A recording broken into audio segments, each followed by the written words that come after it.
네, 우리 자리에 앉아주시고요. 네, 감사합니다. 예, 이제 오늘 말씀하고요. 이제 다음 주 한 번 더 말씀을 나누면 마가복음 이제 1월부터 시작한 마가복음 설교 다 끝나게 됩니다. 오늘이 마가복음 11번째입니다. 이제 마가복음 말씀이 끝나면 이제 6월부터는 구약에 있는 느헤미야 말씀을 7번에 걸쳐서 준비하고 같이 나눌 예정입니다. 여러분들 저를 위해서 저 기도해 주시면 감사하겠습니다. 느헤미야 말씀도 또 잘 준비하고 또 잘 나눌 수 있도록 그렇게 기도해 주셨으면 좋겠습니다.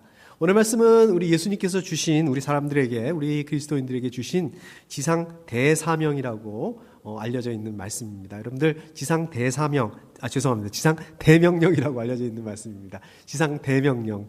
예. 여러분들 지상 대명령이라는 말씀보다는 제가 실수한 것처럼 지상 대사명이라는 말씀 많이 들어보셨을 거예요. 지상 대사명이 뭐지? 또 이러실 분도 있으실 텐데 잘 아실 거예요. 우리 마태복음 28장 19절 20절 말씀. 그러므로 너희는 가서 모든 민족을 제자로 삼아서 하나님 아버지와 아들과 성령의 이름으로 침례를 주고 내가 너희에게 명령한 모든 것을 그들에게 가르쳐 지키게 하여라. 이게 지상 대사명이죠.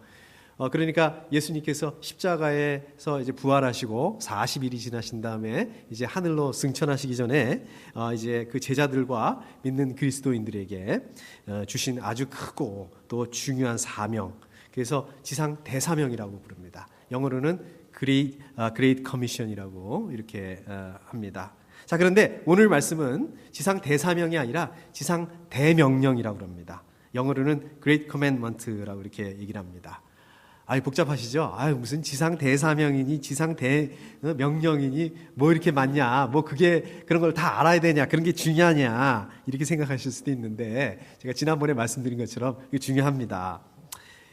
여러분, 이 지진도 이게 큰 일이잖아요. 그런데 대지진 이러면 아주 그냥 큰 일이죠.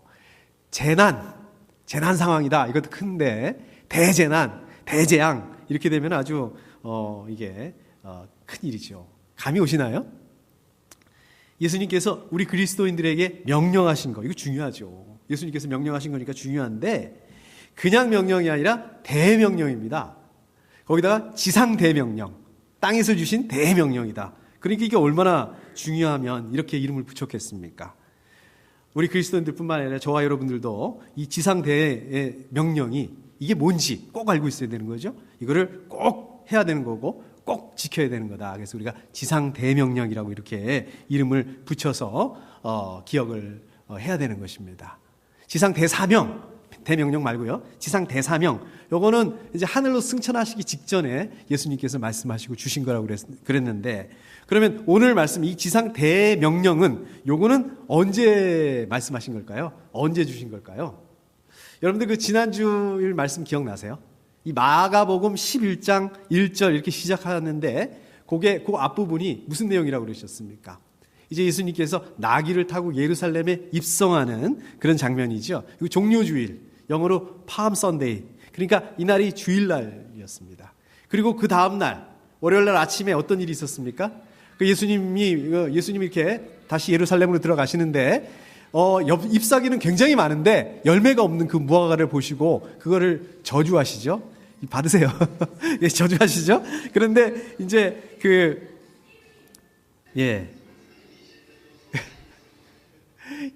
그런데 그 날 성전에서 막 그 장사하는 사람들, 그 장사하는 사람들을 그냥 상을 뒤엎으시고 예수님께서 장사하는 사람들을 쫓으시고 이걸 성전 정화라고 그러신다고 그러셨죠. 이게 그날하고 같은 날 월요일 날 있었습니다. 그리고 그 다음 날, 그러니까 화요일 날 아침에 어떤 일이 있었습니까? 화요일 날 아침에 다시 예루살렘으로 가시는데 출근하시는데 마치 출근하는 것처럼 가시는데 이거 전날 예수님께서 저주하셨던 그 무화과 나무가 말라 죽어 있더라. 뿌리채 말라 있더라. 이게 지난주 말씀이죠. 그거 가지고 예수님 말씀하신 거 가지고 우리가 말씀 나눴죠.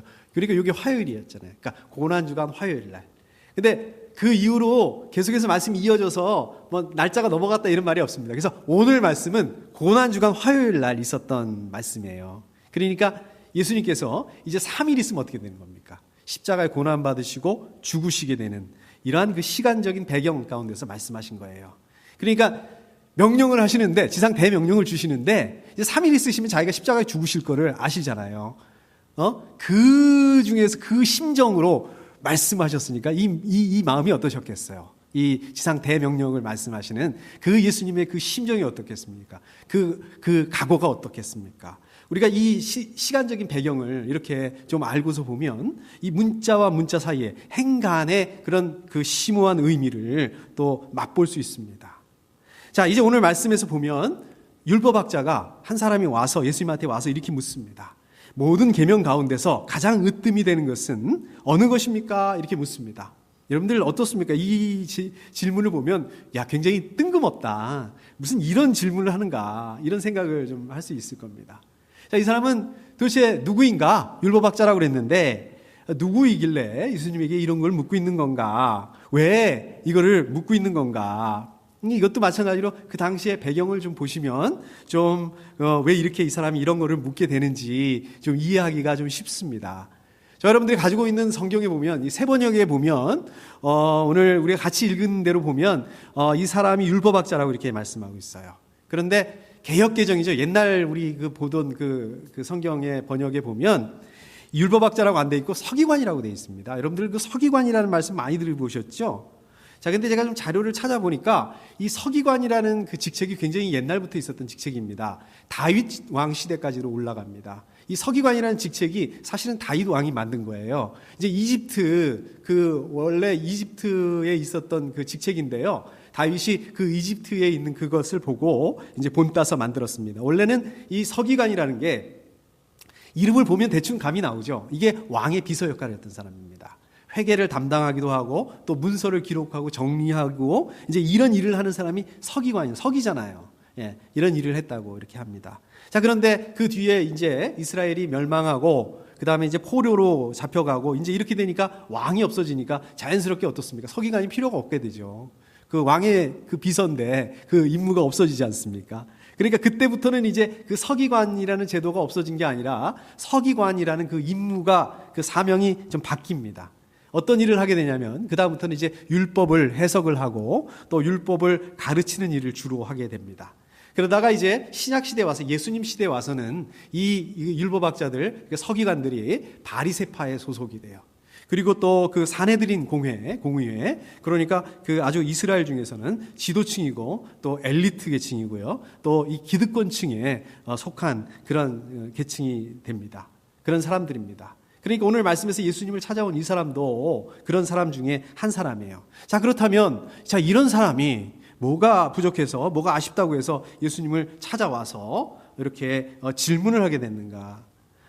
물어보게 됐는가? 여러분 어떻습니까? 우리 성경에 보면 예수님 바리새파 사람들하고는 안 친하시잖아요. 보통 바리새파 사람들이 예수님에게 질문을 할 때는 공경에 처하게 하기 위하거나 함정에 빠뜨리게 하게 하거나 좀 곤란하게 만들게 하는 궁지에 몰아넣는 그런 질문들을 하잖아요. 그런데 오늘 말씀을 보면 어떻습니까? 느낌이 쫙 읽어보시니까 느낌이 어떻습니까? 그렇게 예수님을 궁지에 몰아넣기 위해서 하는 그런 분위기는 좀 아닌 것 같아요. 또 예수님께서 또 반응하시는, 대답하시는 것들도 보면 그렇게 이렇게 심하게 적대적인 분위기가 아닌 것 같습니다. 분위기가 굉장히 좋습니다. 자, 이게 왜 그런가 하면 그럴 만한 이유가 있습니다. 오늘 말씀 바로 앞에 보면 어떤 일이 있었냐면 예수님께서 그 사두개파 사람들하고 부활 논쟁을 벌이세요. 그 사두개파 사람들은 어떤 사람들이냐면 부활에 대해서 인정하지 않습니다. 부활을 믿지 않아요. 그런데 반면에 바리새파 사람들은 부활을 믿죠. 그래서 이 사두개파하고 바리새파 사람들 둘이 만나면 늘 싸워요. 부활 가지고 논쟁을 합니다. 부활이 있다 없다 이렇게 논쟁을 벌입니다. 그런데 그날은 하필 예수님께서 사두개파하고 그 부활 논쟁을 벌이신 거예요. 그러니까 바리새파 입장에서 예수님을 보면 어떻습니까? 이게 싫지가 않은 거예요. 괜찮은 거예요. 왜냐하면 적의 적. 적의 적이니까 어떻습니까? 우리 편. 예, 이렇게 되니까 지금 그 바리새파 입장에서는 그 예수님에 대해서 아주 이렇게 부드러운 태도로 이야기를 할 수밖에 없게 된 겁니다. 자, 율법에 대해서도 저희가 좀 이 배경을 좀 살펴볼 필요가 있습니다. 여러분, 율법 하면 뭐가 생각이 나십니까? 율법, 하나님의 주신 법, 십계명, 그죠? 십계명이 뭡니까? 하나님께서 이스라엘 백성들에게 지키라고 주신 10개, 10개의 계명이에요.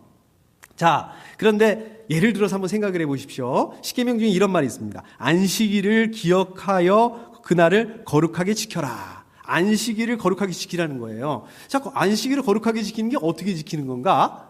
또 안식에 일하지 말아라 이런 말씀도 있단 말입니다. 자, 안식일에 일을 하지 않는다는 게 뭘 말하는 건가? 물론 명확한 것도 있습니다. 예를 들어서 안식일에 밭일을 하지 말아라. 이건 명확하죠. 그런데 예를 들자면 명확하지 않는 것도 있어요. 예를 들자면 걷는 거는 일하는 건가? 일하지 않는 건가?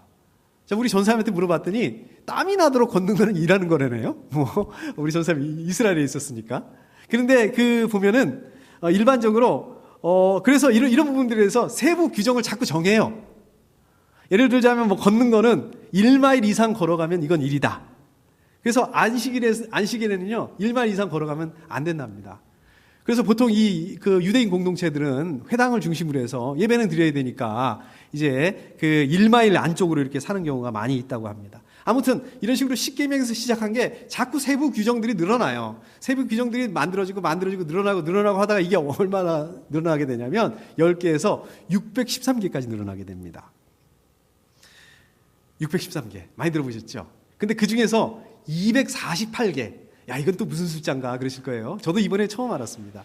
248개라는 거는요, 이게 사람의 마디수의 숫자가 248개래요. 이걸 다 따져보면. 잘 모르겠어요. 하여튼 618개 중에서 248개는 더 중요하다라고 생각하는 거래요. 보통. 그러면 몇 개 남을까요? 613 마이너스 248개 하면 남는 숫자가 365개예요. 이 숫자는 좀 익숙하시죠? 1년의 날짜 수가 365개잖아요. 1년은 365일. 예, 그래서 요거는 조금 덜 중요하다 이렇게 생각을 했다고 합니다. 그 당시에. 자, 그러면 한번 생각해 보십시오. 뭐는 더 중요하고 뭐는 덜 중요하고 이게 무슨 말이에요? 뭐는 더 중요하고 뭐는 덜 중요하고 이걸 바꿔놓고 보면은 이게 너무 많아서 현실적으로 다 지킬 수가 없다. 그게 현실이다. 이 말씀입니다. 그래서 그 당시에 율법학자들 중에서 또 랍비들 간에 어떤 규정이 더 중요하다. 막 이게 서로 그런 다툼들이 많이 있었대요. 논쟁들이 많이 있었대요. 그리고 또 어떤 규정이, 어떤 계명이 제일 중요하냐? 이것 때문에 막 치고받고 논쟁을 벌였다고 합니다. 바로 이거 질문하고 있는 거예요. 지금 이 율법학자가 예수님에게 그래서 바로 이걸 질문하고 있습니다. 모든 계명 가운데서 가장 으뜸이 되는 것은 어느 것입니까? 이렇게 예수님에게 여쭙고 있는 거예요. 예수님 대답해 주시죠? 예수님 아주 대단하세요. 이 613개를 다 그냥 딱 2개로 말씀해 주세요. 뭐라고 얘기하고 있습니까? 첫째, 하나님을 사랑하는 거.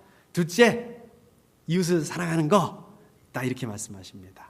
근데 이게 예수님께서 새로 만들어주시는 게 아니라 새로 율법을 하나 613개에서 2개 플러스 이렇게 해주시는 게 아니라 이미 구약에 있는 거, 그죠? 이미 구약에 있는 그 율법을 관통하는 그 율법의 근본 정신 또 율법의 완성, 이거 하면 완성이다 라고 해서 주신 것입니다. 잘 하시는 말씀이죠. 하나님을 사랑한다. 아주 당연하죠. 우리 하나님 사랑해야죠. 간단한 말씀입니다. 자, 그러면 하나님을 사랑하는 것은 어떻게 하는 게 하나님을 사랑하는 건가? 이웃을 사랑한다. 이것도 중요하죠. 이웃을 사랑해야죠. 그럼 이웃을 사랑한다는 것은 어떻게 하는 게 이웃을 사랑하는 건가? 그렇다면 이웃은 누구인가? 우리 옆집 사람만 이웃인가? 그럼 앞집 사람은 어떻게 되는 건가? 오늘 이 말씀을 중심으로 해서 오늘 말씀을 한번 나눠보도록 해보겠습니다.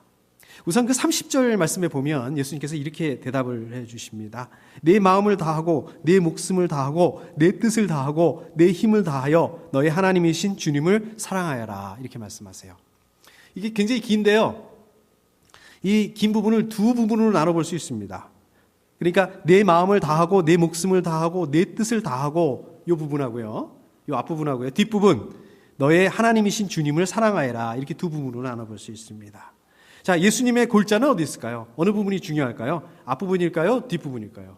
당연히 뒷부분입니다. 2번째 부분. 그러니까 너의 하나님이신 주님을 사랑하여라. 이 부분이 중요합니다. 자, 그렇다면 우리가 사랑한다. 이거는 뭘 말씀하고 있는 걸까요? 너무 잘하는 말씀인데, 너무 많이 쓰는 말씀인데, 우리 한번 이게 또 대답을 하려니까 제가 사실은 이 말씀을 준비하면서 우리 하나님을 사랑한다. 이게 도대체 어떻게 이거를 설명을 해야 될까?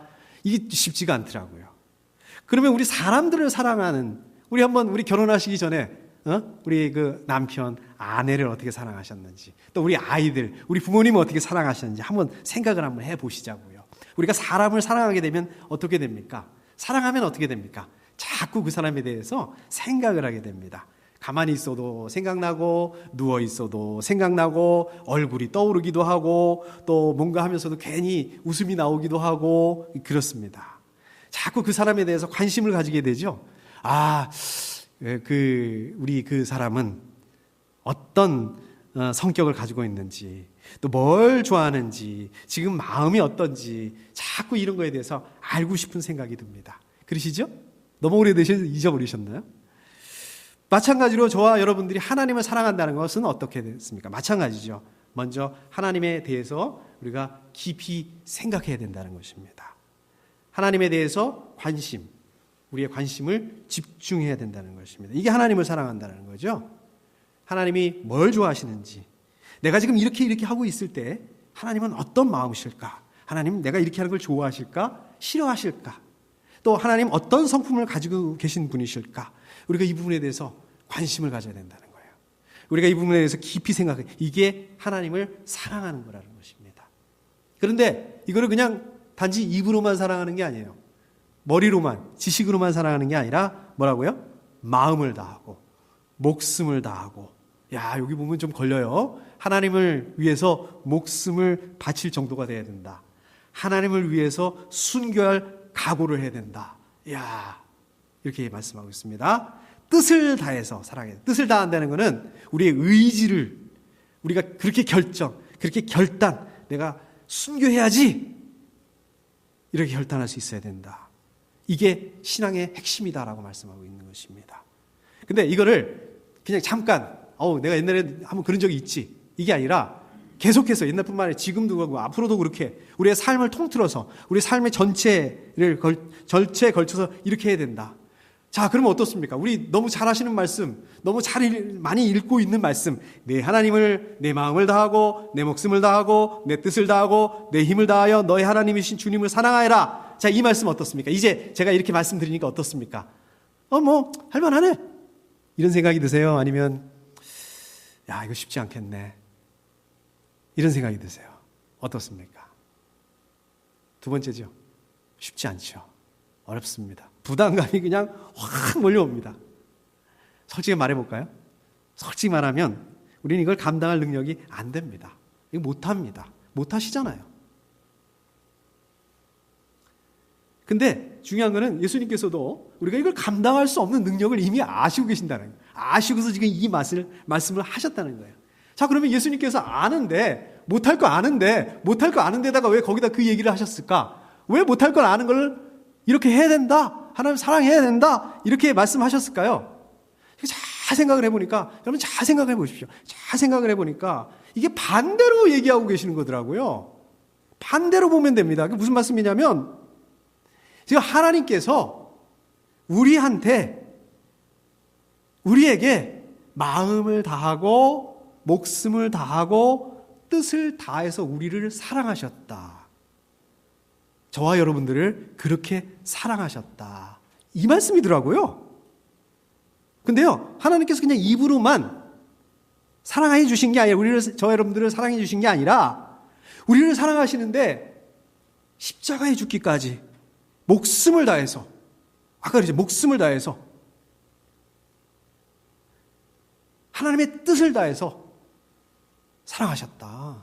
하나님의 뜻이 뭘까요? 하나님의 뜻이 뭡니까? 우리 성경에 보면 구약에서, 창세기에서, 신약에, 요한계시록까지 하나님의 뜻이 나오고 있습니다. 그게 뭡니까? 예수 그리스도를 통해서 우리 사람들을 구원하시고자 하는 하나님의 그 사랑, 이게 하나님의 뜻이다. 이게 성경에서 말씀하시는 거잖아요. 근데 아까 말씀드렸죠? 지금 언제라고요? 고난주간 화요일, 이제 3일 있으면 예수님께서 십자가에 죽으실 거예요. 예수님께서 이 하나님의 뜻을 직접 이루실, 3일 있으면 그 뜻을 직접 이루실 예수님께서 지금 자기 입을 통해서 이 말씀을 하고 계신 거예요. 그러니까 이 말씀의 무게가 어떻겠습니까? 하나님께서 내 마음을 다해서, 목숨을 다해서, 뜻을 다해서 하나님을 사랑해야 된다. 이게 율법이다. 이게 법이다. 이거 지키지 않으면 너네 죽는다. 이렇게 말씀하지 않으셨습니다. 저 여러분들에게 그렇게 말씀하지 않으셨습니다. 저 여러분들에게, 우리 사람들에게 하나님을 사랑해야 된다, 억지로라도 사랑해야 된다, 강요하지 않으셨습니다. 요한일서 4장 19절 말씀을 보니까 우리가 사랑하는 것은 하나님이 우리를 먼저 사랑하셨기 때문입니다. 우리가 먼저 하나님을 사랑한 게 아니에요. 말뜻 그대로 보면 하나님을 사랑해라 이렇게 말씀하지만 우리가 하나님을 사랑한 게 아니에요. 왜? 아까도 말씀드린 불가능하기 때문에. 그렇기 때문에 어떻게 했냐면 하나님께서 우리를 사랑해 주셨다. 먼저 사랑해 주셨다. 잘 보십시오. 하나님께서 우리를 먼저 사랑하라고 요구하셨던 게 아니라 우리에게 하나님의 사랑을 보여주셨다는 것입니다. 자, 그렇다면은 내 마음을 다하고 내 목숨을 다하고 내 뜻을 다하고 내 힘을 다하여 너의 하나님이신 주님을 사랑하여라 이렇게 명령하셨던 것은 실천 능력, 그걸 할 수 있는 그 능력이 없는 우리들에게 그렇게 명령하셨던 것은 하나님께서 마음을 다하고 목숨을 다하고 뜻을 다해서 우리를 사랑했던 그 사랑을 어떻게 해라? 경험해라. 경험해야 한다. 이 말씀입니다. 자, 그렇기 때문에 저 여러분들도 어떻습니까? 우리 하나님께서 마음을 다하고 목숨을 다하고 뜻을 다해서 사랑하신, 우리를 사랑하신, 저 여러분들을 사랑하신 그 사랑을 경험해야 됩니다. 왜? 여러분들께서 이 하나님의 이 사랑을 경험해야만 저 여러분들도 그렇게 사랑할 수 있기 때문에, 다른 사람들을. 자, 그러니까 이게 능력이 안 되는데 아까 그 목숨을 다해서 사랑할 수 있을까? 내가 순교할 수 있을까? 하나님을 위해서 순교할 수 있을까? 이 의무감으로 묶이는 게 아니라 중요한 것은 하나님의 그 사랑을 우리가 경험해야 한다는 거예요. 하나님의 사랑이 얼마나 깊고 얼마나 풍성한지 이거를 경험하고 알게 되고 이렇게 되는 게 이게 신앙이다. 이게 믿음이다. 이게 너희들 믿음의 핵심이다. 제일 중요한 거다. 613개 제일 중요한 게 이거다. 이렇게 말씀하시는 거예요. 그런데 어떻습니까? 하나님의 사랑이 아무리 크고 아무리 풍성하고 그렇다 한다 하더라도 저 여러분들이, 우리 사람들이 하나님의 사랑을 경험하지 못하면 아무 소용이 없습니다. 우리가 하나님의 사랑을 경험한다는 건 어떻습니까? 이게 뭐 머리로 지식으로 이해할 수 있는 게 아니에요. 우리가 성경 공부한테, 물론 그래도 성경 공부 하셔야 됩니다. 성경 공부한다고 해서 이게 이해할 수 있는 게 아닙니다. 우리가 직접 몸으로 체험할 수 있어야 됩니다. 우리가 하나님의 말씀을 직접 경험해야 됩니다. 어떻게 할 수 있을까요? 기도해야 돼요. 매 순간순간마다 기도함으로 말미암아 우리가 매 순간순간마다 경험해야 된다는 것입니다. 우리가 하나님의 말씀을 경험하기 위해서는요, 우리가 하나님을 인격적으로 만나야 됩니다. 우리가 하나님과 1대1로 만나야 됩니다. 우리가 하나님을 인격적으로 만나고 하나님을 1대1로 만나게 되면 우리의 신앙의 깊이가 달라지게 됩니다. 왜 그런지 아세요? 하나님께서 우리와 인격적으로 만나기 원하시기 때문에, 하나님께서 여러분들과 1대1로 만나기를 원하시기 때문에, 하나님께서 여러분들과 교제하시기 원하시기 때문에, 여러분들 하나님과 만나는 게 그 앱에서 만나는 이런 가상적인 게 아니라는 거예요. 이게 이론적인 게 아니라는 겁니다. 저 여러분들이 하나님의 사랑을 얼마나 많이 경험했느냐, 얼마나 많이 인격적으로 개인적으로 하나님과 만나느냐, 여기에 따라서 신앙의 깊이가 달라집니다. 깊이가 깊어집니다. 그래서 어쩌라고? 신앙의 깊이가 깊어져서 어쩌라고? 신앙의 깊이가 깊어지면 어떻게 됩니까? 저와 여러분들의 삶이 달라지게 됩니다. 저 여러분들이 하나님의 사랑을 깊이 경험하게 되면, 그러잖아요. 어떨 때는 막 기도가 막 응답이 안 되고 그러면 답답하잖아요. 정말 하나님 계신 건 맞아? 제가 그래요. 그런데 우리가 하나님을 이렇게 하나님의 사랑을 경험하게 되면, 하나님과 인격적으로 만나고 하나님과 개인적으로 1대1로 만나게 되면 기도가 안 된다고 한다 하더라도, 우리 상황이 어렵다 한다 하더라도 기복이 생기지가 않아요. 왜? 하나님과의 그 관계 때문에, 깊은 관계 때문에, 관계가 깊어지기 때문에 흔들리지가 않는다는 것입니다. 저 여러분들이 하나님의 사랑을 경험하게 되면 달라집니다. 하나님의 사랑을 경험하게 되면 우리가 위선적이 될 수 없어요. 우리 신앙생활이 의무적으로 바뀔 수가 없습니다. 마음을 다하고 목숨을 다하고 뜻을 다해서 하나님을 사랑해라. 이 말씀은 더 깊은 하나님의 그 사랑 안으로 들어오라는 말씀입니다. 저 여러분들이 착각하는 경우가 많습니다. 내가 하나님의 사랑을 하나님의 은혜를 경험했어. 근데 그게 어떨 때는 맞을 수 있습니다. 그게 어떨 때는 우리 그냥 하나님의 사랑의 은혜에 발만 담그고 착각하는 경우가 있습니다. 그러나 하나님 말씀하시는 것은 더 깊은 그런 사랑 안으로 들어오기를 원하신다는 것입니다. 여러분들 요즘에 기도하고 계시죠? 팔찌 끼고 우리 권사님 이렇게 손 들어 보이셨는데 기도하고 계시죠? 네. 하나님 사랑하는 게 신앙의 본질입니다. 그렇기 때문에 이 하나님과의 이 사랑을 위해서 기도해야 됩니다. 여러분들이 어떻게 신앙생활을 할 건지, 내가 어떻게 무슨 힘으로 이 상황을 감당할 건지, 이 고난을 감당할 건지 고민하실 필요 없어요. 하나님 사랑 안에 빠져들어가게 되고 하나님의 사랑을 깊이 체험하게 된다면, 그렇게 되게 된다면 되는 겁니다. 감당할 수 있게 되는 것입니다. 그렇기 때문에 이게 가장 으뜸이다, 예수님이 지금 말씀하고 있는 것입니다. 자, 두 번째로 31절 말씀에 보면 내 이웃을 내 몸과 같이 사랑하라, 이렇게 말씀하고 있습니다.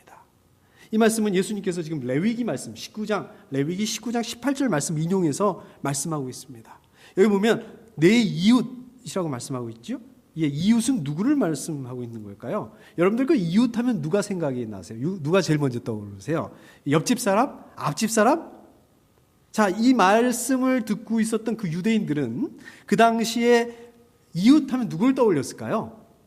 레위기 19장 18절 말씀을 보면 이렇습니다. 제가 한번 읽어보겠습니다. 한 백성끼리 앙심을 품거나 원수 갚는 일이 없도록 하여라. 다만 너는 너의 이웃을 내 몸처럼 사랑하여라. 나는 주다. 이렇게 말씀하세요. 여기 보면 한 백성끼리 이렇게 시작을 한다고요. 이 무슨 말씀이에요? 같은 유대 사람들끼리, 그러니까 유다 사람들끼리 그렇게 하면 안 된다. 유다 사람들끼리, 그러니까 뭐예요? 이웃은 누굴 말하는 겁니까? 유다 사람들끼리만 이웃이라고 생각을 했다는 거예요. 오늘 말씀 이게 마가복음 12장 말씀에 나오지는 않지만 요거하고 평행 구조인 그 누가복음 10장에 보면 이 지상태 명령 말씀 다음에 바로 무슨 얘기가 나오냐면 선한 사마리아 비유 말씀을 들으세요. 그러니까 아시죠? 마지막 부분에 예수님께서 이렇게 말씀하세요. 이렇게 물어보세요. 너는 이 세상 가운데서 누가 강도 맞는 사람의 이웃이 되어 주었다고 생각하느냐? 이렇게 물어보세요. 그럼 율법학자가 간단하게 얘기하면 되죠. 3번이요. 사마리아 사람이요. 이렇게 얘기하면 되잖아요. 우리 같으면 그렇게 얘기할 것 같아요. 근데 이 사람 뭐라고 그러냐면 그렇게 얘기 안 합니다. 사마리아 사람이라고 얘기 안 합니다. 뭐라고 대답하냐면 자비를 베푼 사람입니다. 이렇게 얘기를 해요. 아니, 그렇잖아요. 그냥 간단하게 사마리아 사람이라고 하면 될 거 가지고 왜 이렇게 자비를 베푼 사람이 이렇게 얘기를 하느냐. 일단 이 사마리아라는 이 말 자체를 무슨 욕처럼 생각했던 사람들이에요. 그 당시 유대인들이. 그러니까 이 사마리아라는 말을 안 쓰기 위해서, 사마리아라는 말을 피하기 위해서 그랬을 거예요. 근데 거기다 하나 더 해서 이 유다 사람들은 원래부터 자기들 유다 사람들만 이웃이라고 생각을 했기 때문에 이 율법학자 이 머릿속에는 사마리아 사람이 어떻게 이웃이 돼? 사마리아 사람이는 이웃이 될 수 있다는 이 생각의 틀 자체가 없었어. 이런 생각 자체가 없었기 때문에 이렇게 대답을 한 겁니다. 예수님 바로 이거 얘기하고 있는 거예요. 예수님 왜 하필이면 그 많은 사람들 중에서 왜 하필 사마리아 사람을 꽉 집어서 그 예에서 사용했느냐? 이거 무슨 말이에요? 사마리아 사람들, 너희들이 생각하는 것처럼 유대 사람들만 이웃이 아니라 허다못해 너네들 상종 못할 인간이라고 생각하는 이 사마리아 사람들도 이웃이다. 이 사마리아 사람들도 사랑해야 될 대상이다 라고 말씀하고 있는 것입니다. 마찬가지로 저와 여러분들에게 있어서 내 몸과 같이 사랑해야 될 이웃은 누구입니까? 옆집 사람, 앞집 사람, 뒷집 사람 포함해서 모든 인종. 흑인, 백인, 우리 히스패닉, 종교도 어떻습니까? 우리가 그리스도인들한테는 좀 뭐라 그럴까요? 좀 이렇게 관대해요. 근데 힌두교 믿는 사람들, 불교 믿는 사람, 같은 한국 사람인데 불교 믿는 사람들, 또 그 무슬림들 어떻습니까? 마음이 다쳐요. 그런데 그게 아니고 이런 사람들 어떻다고요? 다 포함해서 길 가다 우연히 만난, 그러잖아요. 그 선한 사마리아의 비유에 보면 그냥 아무 관계가 없는데 길 가다 우연히 만난 사람을 이렇게 도와준 거예요. 길 가다 우연히 만난 이런 사람들까지도 이웃이다. 그래서 어떻게 된다? 내가 내 몸을 사랑하듯이 그만큼으로 그냥 억지로 의무감에서 겉으로만 하는 게 아니라 내가 나를 사랑하는 그만큼 사랑해야 될 이웃이라고 말씀하고 있습니다. 근데 여러분들 어떻습니까? 이게 내 힘으로 됩니까? 이게 되나요? 절대 안 되죠. 그러니까 아까 앞부분에서 말씀, 하나님을 사랑하는 거, 더 정확하게 말하면 뭐라고 그랬어요? 하나님께서 우리를 사랑한 그 사랑, 하나님의 사랑을 경험한 결과, 하나님께서 우리를 사랑해 주시는 그 사랑을 경험한 그 열매, 반응으로 이웃을 사랑하는 거다. 여기까지, 우리가 이렇게 이웃을 사랑하는 반응을 하는 거, 여기까지가 율법이다. 여기까지 해야지 네가 율법을 완성하는 거다. 여기까지 해야지 이게 믿음이다. 지금 이렇게 말씀하는 것입니다. 그렇기 때문에 하나님을 사랑하는 거, 이웃을 사랑하는 거, 이게 하나는 원래 이거 신명기 말씀이거든요. 앞에 거는. 뒤에는 레위기 말씀이거든요. 이렇게 따로따로 떨어져 있는 게 아니라 이게 같은 거라는 거예요. 하나님을 사랑하는 게 씨앗이라면 이웃을 사랑하는 거, 이거는 열매라는 겁니다. 우리 야고보서 보면은 믿음하고 그 행위하고 논쟁을 막 벌이는 그런 부분들이 나오죠. 그런데 결론은 뭡니까? 이 믿음이라는 것은, 이 행위라는 것은 어떻습니까? 이 그리스도인의 믿음, 행위, 이 관계는 결국은 이 그리스도의 거룩한 삶이라는 것은 믿음의 결과다, 열매다. 이게 야고보서 말씀이거든요. 마찬가지라는 것입니다. 저 여러분들이 이웃을 사랑하지 않으면서 하나님을 사랑한다 할 수 없다라는 거예요. 반대는 어떨까요? 반대는 가능합니다. 하나님 사랑하지 않으면서 이웃을 사랑할 수 있습니다. 우리 세상 사람들 보면 인품이, 인격이 좋으신 분들이 많아요. 그분들 보면 하나님 사랑하지 않지만 이웃 사랑하는 경우 있습니다. 다른 사람들 사랑하는 경우도 있습니다. 그런데 저 여러분들이 하나님을 사랑한다면 그 열매로 반드시 이웃을 사랑해야 된다, 이 말씀입니다. 요한일서 4장 20절 말씀을 보면 누가 하나님을 사랑한다고 하면서 자기 형제 자매를 미워하면 그는 거짓말쟁이입니다. 보이는 자기 형제 자매를 사랑하지 않는 사람이 보이지 않는 하나님을 사랑할 수 없습니다. 이렇게 말씀하고 있습니다.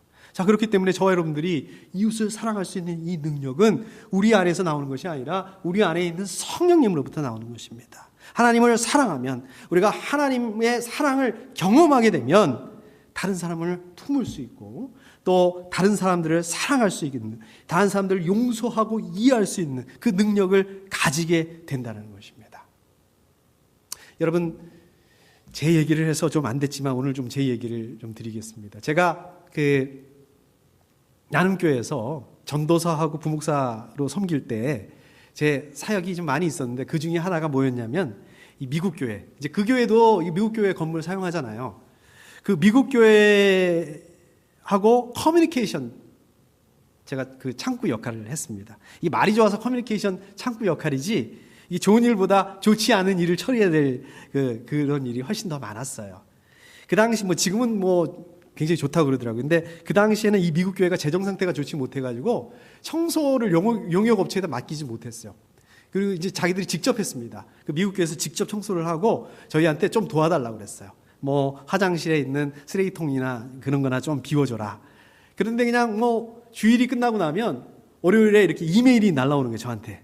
야, 어디 청소가 안 됐다. 어디 화장실에 휴지가 안 꽂혀져 있다. 막 컴플레인이 계속 이렇게 나는. 처음에는 이제 그런가 보다 그랬는데 나중에는 이게 안 되겠더라고요. 야, 이러다가 우리 교회가 이거 쫓겨나게 생겼다. 쫓겨날지도 모르겠다. 이제 이런 것들 때문에 제가 주일마다 예배 끝나고 나면 청소가 제대로 됐는지 이제 확인하기 시작했습니다. 그런데 이게 나중에는 어떻게 되냐면 사람들이 전부 다 저한테 다 맡겨주는 거예요. 이게 좋은 걸 맡겨주시는 게 아니라. 그래서 나중에는 제가 청소를 다 하게 됐어요. 교회에 있는 좀 넓어요, 거기도. 그냥 화장실 청소까지 다 하게 됐습니다. 나중에는 거기 사역자들 몇 명 있었는데 사역자들이 다 이 핑계 저 핑계 대고 다 가버려요. 집에 가버리고 담임 목사님도 가고 나중에 보면 아무도 없어요. 저 혼자 남아서 화장실 청소하고 있는 거예요. 그럼 어느 날 갑자기 이런 생각이 들더라고요. 야, 지금 내가 뭐 하고 있는 건가? 내가 뭔가? 좀 한심한 생각이 들기도 하고 난 왜 이러고 있어야 되나? 이제 이런 생각이 드는 거예요. 한 번은 제가 교회를 비운 적이 있는데 그날 저녁에 이제 저희 집사람이 저한테 그런 얘기를 하더라고요. 어떤 나눔교회 여자 집사님이 저희 집사람한테 그런 얘기를 하더라는 거예요. 우리 남편이 너무 불쌍해요. 오늘 안 목사님이 안 계셔가지고 우리 남편이 쓰레기 치우는 거 다 했어요. 뭐예요? 여러분들 그렇게 생각을 하세요? 여러분들도 이 교회 청소일, 허드렛 일, 이런 거는 우리 목사님들, 우리 전도사님들, 우리 사모님들이 다 해야 된다고 생각을 합니까?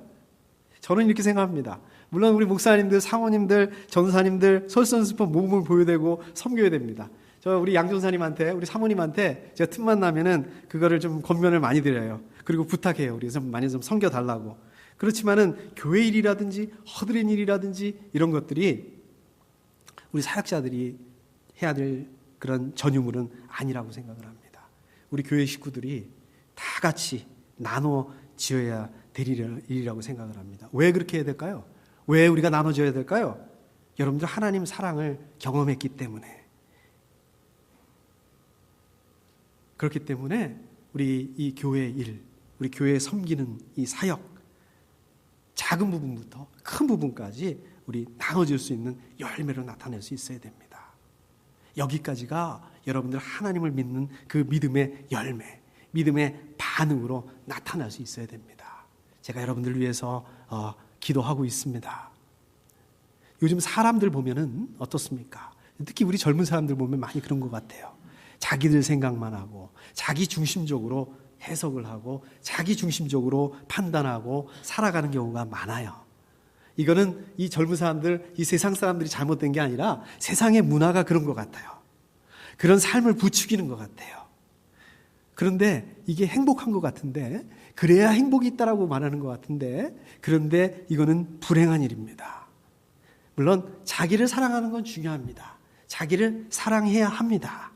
그런데 동시에 자기를 사랑하는 것만큼 우리 다른 사람, 우리 이웃도 사랑해야 된다라고 오늘 말씀하고 있잖아요. 오늘 성경에서 말씀하고 있지 않습니까? 여러분, 기도도 마찬가지인 것 같습니다. 여러분, 기도하는 게 쉽지 않으시죠? 쉽지 않으시죠? 한 5분, 10분 정도 기도하면은 더 기도할 게 없으시죠? 이게 왜 그런지 아세요? 제가 그래요. 저도 그래요. 제 기도만 하게 되면, 내 기도만 하게 되면 한 5분, 10분 정도면 끝납니다. 더 이상 기도할 게 없습니다. 그런데 우리 다른 사람들을 위해서, 우리 교회 식구들을 위해서 중보기도 하다 보면 30분, 1시간 부족합니다. 지금 내 고민만, 내 지금 문제만 생각해도 지금 머리가 아픈데 딴 사람까지, 내 기도 말고 딴 사람까지 어떻게 기도합니까? 쉽지가 않죠. 근데 문제는 말입니다. 시선을 우리 젊은 애들만 탓하지 말고 내 자신에게서 내 시선을 다른 사람에게, 이웃에게 옮겨놔야 된다는 거예요. 우리가 이웃을 위해서 기도해야 된다는 거예요. 그러면 어떤 일이 일어나는지 아십니까? 여러분들 이웃 위해서 한번 기도해 보십시오. 정말 신기하게 기도가 응답이 돼요. 네, 그런데 더 중요한 거는 그렇게 우리가 다른 사람 위해서 기도하고 있을 때 내 문제도 해결이 됩니다. 그런 은혜, 그런 역사가 있습니다. 한번 해보세요. 나만 바라보던 시선, 이거를, 내 시선을 내 이웃에게 옮겨놓게 되게 되면 정말 행복하게 됩니다. 나만 바라보던 그 삶은 절대 행복할 수 없습니다.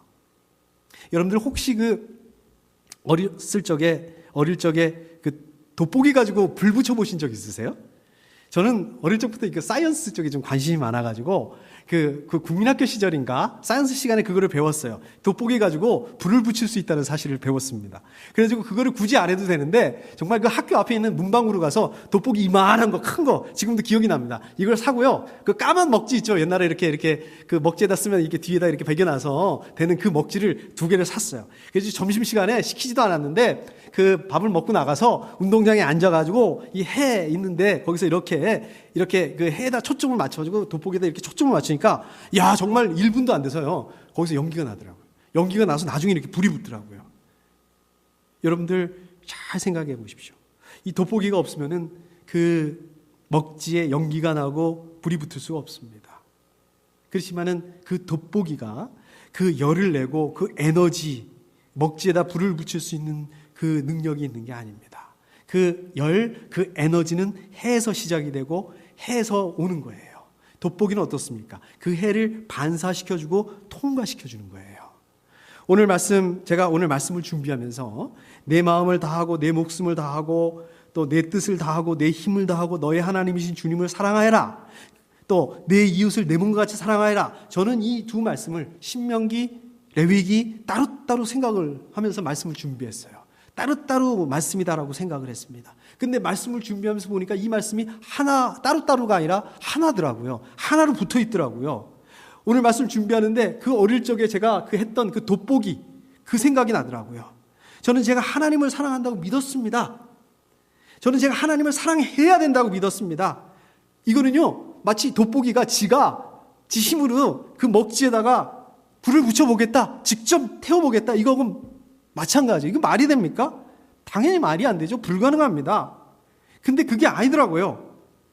오늘 말씀을 보니까 이 말씀이 내가 하나님을 사랑해야 된다, 사랑한다, 이게 아니라 반대로 아까도 말씀드렸던 것처럼 이게 하나님이 나를, 우리 사람들을 목숨을 다하고 마음을 다하고 뜻을 다하고 힘을 다해서 사랑해 주셨다는 거더라고요. 이게 그 사랑을 십자가에서 보이시고 그 사랑을 하나님의 말씀을 통해서, 성경 말씀을 통해서 보여주셨던 거더라고요. 이게 마치 햇볕이 돋보게 내려 쬐던 것처럼